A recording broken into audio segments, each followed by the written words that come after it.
नमस्कार, मैं रवीश कुमार। ईरान ने इसराइल पर हमला क्या किया कि एक झटके में ट्रंप की भाषा ही बदल गई। ट्रंप को लगा कि धमकी देने से ईरान कदम खींच लेगा, अपने परमाणु ठिकाने पर हमले को सहन कर जाएगा और सेना के चोटी के कमांडरों और न्यूक्लियर साइंटिस्ट की हत्या पर चुप रह जाएगा। CNN ने रिपोर्ट किया है कि ईरान के हमले को देखते हुए इसराइल के प्रधानमंत्री नेतन्याहू और रक्षा मंत्री कात्ज बंकर में चले गए हैं। इसराइल ने ईरान पर हमला कर उसके सैनिक नेतृत्व को खत्म कर दिया, लेकिन इसके बाद भी उसी दिन ईरान ने जिस तरह से हमला किया है कम भयावह नहीं। भले ही ईरान की वायुसेना मजबूत नहीं मानी जाती है, लेकिन ईरान ने अपने इरादों से इसराइल को डरा तो दिया ही होगा। ईरानी मीडिया में दावा किया जा रहा है कि इसराइल के 2 लड़ाकू F-35 विमान मार गिराए गए हैं और एक महिला पायलट को भी हिरासत में लिया गया है। देखना होगा कि इस खबर की सच्चाई इस लड़ाई को कैसे प्रभावित करती है। इसराइल ने इन खबरों को नकार दिया है। ईरान के साथ इस इलाके में कोई नजर नहीं आता, लेकिन इसराइल के साथ दुनिया की सारी शक्तियां खड़ी हैं।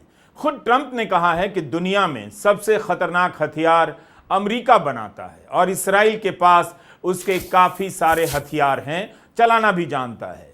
ईरान भी यही कहता है कि इसराइल अपने दम पर नहीं, अमेरिका के दम पर खड़ा है।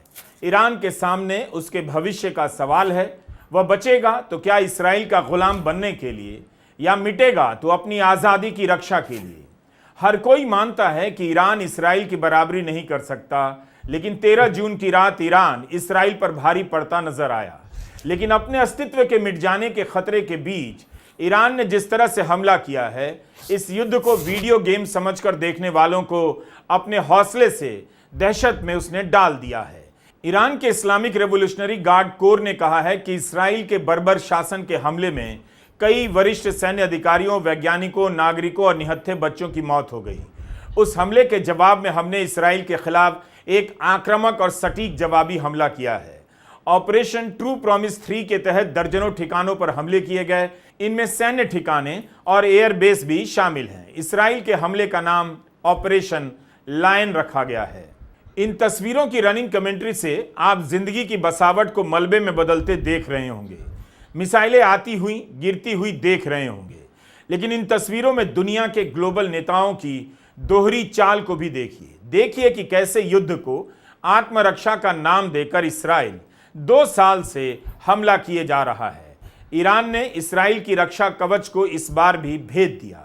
इस पर बात हो सकती है कि क्या ईरान लंबे समय के लिए इसराइल पर हमला कर सकेगा, लेकिन अपने चोटी के कमांडरों की हत्या के बाद उसके पास इस युद्ध के अलावा क्या बचा था। ईरान ने इसराइल पर हमला कर अगर किसी को एक्सपोज किया है तो अमेरिका के राष्ट्रपति ट्रंप को, उनके साथ साथ फ्रांस के राष्ट्रपति मैक्रों भी एक्सपोज हो गए हैं। 30 मई को सिंगापुर में शांग्रीला डायलॉग में फ्रांस के राष्ट्रपति ने कहा कि अगर हम यह मान लें कि इसराइल को कुछ भी करने का अधिकार है, तो बाकी दुनिया के सामने हमारी कोई साख नहीं रह जाएगी। मैक्रो ने कहा कि दुनिया में अलग अलग जगहों पर मैं देख रहा हूं कि लोगों को लगने लगा है कि अमेरिका और यूरोप इसराइल को फ्री पास दे रहे हैं, यानी कुछ भी करने की छूट देते हैं। इस भाषण में मैक्रो ने 12 बार कहा कि पश्चिम को अपने दोहरेपन से बाहर आना चाहिए, लेकिन जैसे ही इसराइल ने ईरान पर हमला किया, मैक्रो अपनी यह बात भूल गए और इसराइल की आत्मरक्षा की बात करने लगे। अब बयान दे रहे हैं। फ्रांस ने ईरान के परमाणु कार्यक्रम की बार बार निंदा की है और इस दिशा में सारे कूटनीतिक कदम भी उठाए हैं। इस संदर्भ में फ्रांस इसराइल की आत्मरक्षा के अधिकार के साथ खड़ा है। इलाके में स्थिरता को खतरा ना पहुंचे, इसलिए मैं सभी पक्षों से संयम की अपील करता हूं और टकराव कम करने की बात करता हूं। हम मानते हैं कि युद्ध विराम होना चाहिए।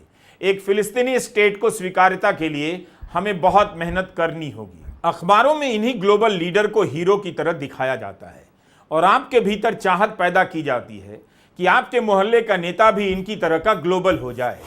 अब आइए राष्ट्रपति ट्रंप की बात करते हैं। अमेरिका ने पहले कहा, इसराइल ने एक तरफा फैसला किया, ईरान पर हमला कर दिया। फ्रांस ने 30 मई को कहा इसराइल को फ्री पास नहीं दे सकते, लेकिन जब इसराइल ने फ्री पास लेते हुए ईरान पर हमला किया, तब फ्रांसी पलट गया। अमेरिका मुकरने का नाटक करने लगा। अब तो इस नाटक से भी पर्दा उठ गया है। नमस्कार, मेरा नाम है संजीव प्रताप और आप देख रहे हैं अपना पसंदीदा YouTube channel daily real news 247। जी हाँ, आज फिर हाजिर हूँ एक और महत्वपूर्ण वीडियो के साथ। जैसा कि आप देख रहे हैं, ये वीडियो की अभी शुरुआत है। इसमें देश के वरिष्ठ पत्रकार बहुत ही गंभीर विषय पर एक पूरे रिपोर्ट लेकर आए हैं और अपनी इस रिपोर्ट के माध्यम से उन्होंने तमाम गंभीर सवालों को उजागर किया है। दोस्तों, बस आपसे एक छोटा सा निवेदन है, इस वीडियो को आप पूरा देखें, स्किप करके ना देखें और बीच में छोड़कर ना जाएं। साथ ही इस वीडियो को अपने चित परिचितों और दोस्तों के पास ज़्यादा से ज़्यादा शेयर करें और लाइक करना ना भूलें। साथ ही हमें यह भी बताएं कि आप इस वीडियो को किस स्थान से देख रहे हैं। अमेरिका का एक अखबार है न्यूयॉर्क पोस्ट। इसकी हेडलाइन देखिए। ट्रंप ने इस अखबार से कहा है कि उन्हें तारीख भी मालूम थी कि इसराइल कब हमला करेगा। उन्होंने कहा है कि मुझे पता था कि अगर ईरान जल्द ही इस डील के लिए नहीं माना तो इसराइल हमला कर देगा। मुझे तारीख पता थी क्योंकि मुझे सब कुछ पता होता है। मैंने उन्हें 60 दिन दिए, आज 61वां दिन है। नेतन्याहू ने भी कहा कि अमेरिका को पहले ही हमले की जानकारी दे दी गई थी। तो क्या ट्रंप को पता था कि ईरान के जिन प्रतिनिधियों से अमेरिका डील की बात कर रहा है उनकी हत्या की जाने वाली है? जब तारीख का पता था तब सारा प्लान भी पता होगा। इस इंटरव्यू में ट्रंप ने दावा किया है कि उन्हें सब पता था। क्या ट्रंप को यह भी पता था कि इसराइल उनकी ही डील पर पानी फेरने वाला है और वे देखते रहेंगे? तब ट्रंप ने डील के नाम पर 5 दौर की बातचीत क्यों की? ट्रंप ने फिर क्यों अपने बयान में कहा कि डील में शामिल सारे कट्टरपंथी मार दिए गए हैं? इसकी भी परवाह नहीं की कि दुनिया उनके ही इस बयान को दोबारा पढ़ सकती है जिसमें वे कह रहे हैं कि ईरान के कुछ कट्टरपंथियों ने बहादुरी से बोला, लेकिन उन्हें नहीं पता था क्या होने वाला है। वे सभी अब मारे जा चुके हैं और यह स्थिति आगे और बिगड़ने वाली है। पहले ही बहुत सी मौतों और बहुत सी तबाही हो चुकी है, मगर अभी भी वक्त है कि इस नरसंहार को रोका जा सके। आने वाले हमले पहले ही प्लान किए जा चुके हैं और इससे भी ज्यादा खतरनाक होंगे। ट्रंप के बयान दोधारी तलवार की तरह हैं। इसराइल के हमले की निंदा नहीं करते, विनाश और मृत्यु की बात करते हैं और इसराइल हमला ना करे इसकी जिम्मेदारी ईरान पर डाल देते हैं। मतलब इसराइल को नहीं रोक सकते, उसे कोई चांस नहीं दिया जा रहा, बस ईरान पर हमला हो रहा है, ईरान को डील करने का चांस दिया जा रहा है। अमेरिका का एक चैनल है ABC, इससे राष्ट्रपति ट्रंप ने कहा है कि ईरान पर इसराइल का हमला एक्सेलेंट था, आगे बहुत से हमले होने वाले हैं। कोई हमला एक्सेलेंट कैसे हो सकता है? साफ है कि अमेरिका इसराइल के साथ है। वो इसराइल के हमले की निंदा नहीं कर रहा है, बल्कि हमले को एक्सेलेंट बता रहा है। भारत में लोग कह रहे हैं ट्रंप की बात इसराइल नहीं मान रहा, यूक्रेन नहीं मान रहा, रूस और यूक्रेन के बीच युद्ध जारी है, ईरान इसराइल के बीच जंग जारी है। भारत क्यों इतनी जल्दी फोन आते ही सीज फायर के लिए तैयार हो गया? ट्रंप ने तो 13 बार कह दिया है भारत और पाकिस्तान के बीच डील की धमकी देकर सीज फायर करवा दिया। प्रधानमंत्री मोदी बोल ही नहीं पाते। तो क्या ट्रंप का वो नंबर डिलीट हो गया है जिससे फोन कर उन्होंने भारत और पाकिस्तान के बीच सीज फायर करवा दिया? कम से कम उसी फोन से ईरान को भी डायल कर देते और इसराइल को भी मिला देते। प्रधानमंत्री मोदी की चुप्पी की वजह समझ नहीं आती। कांग्रेस हर दिन यह सवाल करती है और कोई जवाब नहीं आता। अपने शपथ ग्रहण समारोह में ट्रंप ने कहा था वे एक शांति प्रिय राष्ट्रपति के रूप में याद किए जाना चाहते हैं। इसी साल फरवरी में जब इसराइल के प्रधानमंत्री बेन्यामिन नेतन्याहू वॉशिंगटन आए, तब ट्रंप ने कहा कि वे मुझे कभी भी शांति के लिए नोबेल पुरस्कार नहीं देंगे। क्या इसी के लिए ट्रंप को शांति का पुरस्कार दिया जाए? वैसे शांति पुरस्कार तो ओबामा को भी दिया गया, जिनके कार्यकाल में अमेरिका ने न जाने कितने देशों पर हमला किया। मांगने की भी क्या जरूरत है? मार्केट से एक मेडल ले आइए और उस पर नोबेल पुरस्कार लिख दीजिए, कौन विरोध करेगा? कम से कम भारत के प्रधानमंत्री मोदी तो इस पर एक शब्द नहीं बोलेंगे। हो सकता है बधाई भी दे दें। वैसे भी ट्रंप ने 40 करोड़ लेकर नागरिकता देने का एक गोल्ड कार्ड जारी किया है। इसी तरह का नोबेल शांति कार्ड भी जारी कर सकते हैं। They will never give me a Nobel Peace Prize. I deserve it, but they will never give it to me.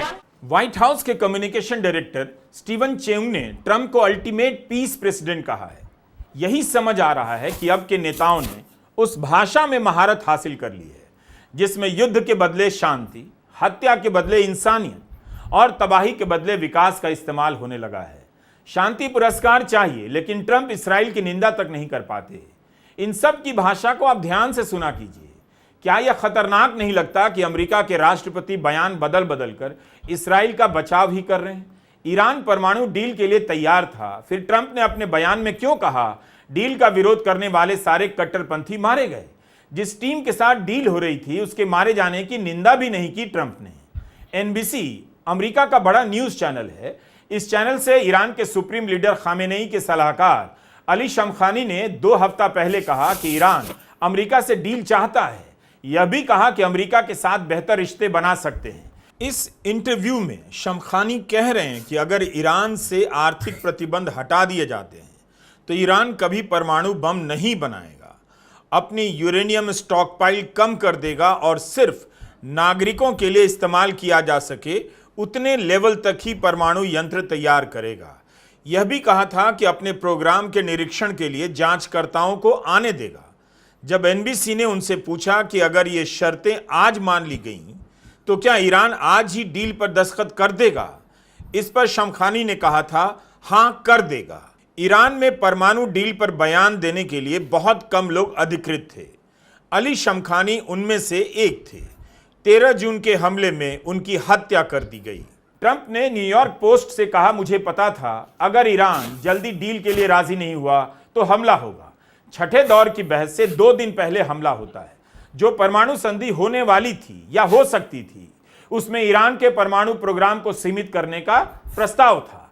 Iran अपनी तरफ से इस बात को लेकर सहमत नजर आने लगा था कि हम परमाणु हथियार नहीं बनाएंगे, मगर परमाणु शक्तियों का इस्तेमाल नागरिक सुविधाओं के लिए करेंगे। इसराइल ने हमला करके एक तरह से फिर से ईरान को बातचीत की मेज से पीछे धकेल दिया। लोग लिख रहे हैं कि इससे बेहतर ईरान को उत्तर कोरिया की तरह परमाणु बम बना लेना चाहिए था। इसराइल का हमला ईरान के लिए 40 साल का सबसे भयानक हमला था। 200 लड़ाकू विमानों ने 100 से अधिक ठिकानों पर हमले किए। ईरान के सैन्य अधिकारियों के अलावा आम नागरिकों की मौतें भी हुई हैं। कौन है जो यह दोहरा खेल खेल रहा है? फ्रांस के राष्ट्रपति मैक्रो ने कहा कि इसी दोहरेपन के कारण पश्चिम के देशों की साख नहीं रह जाएगी। दरअसल इन नेताओं को किसी भी साख की चिंता नहीं। एक तंत्र है हर देश में जिसका राज अब स्थायी हो चुका है। बदलेगा तो केवल नाम और चेहरा, या फिर अब वह भी नहीं बदलेगा। ट्रंप के बयानों से साफ है कि इसराइल ईरान पर हमला करे, हमला करने के पहले बताए ना बताए अमेरिका के लिए कोई मायने नहीं रखता। वह इसराइल के साथ ही रहेगा, मालूम हो या ना मालूम हो। इसराइल के पास इतने बड़े युद्ध में जाने की क्षमता कहां से आ रही है? हथियार कौन दे रहा है? इसका जवाब सारी दुनिया को मालूम है, लेकिन दुनिया को अब यह दिख रहा है कि उसकी हैसियत सोशल मीडिया पर पोस्ट लिखने भर की रह गई है।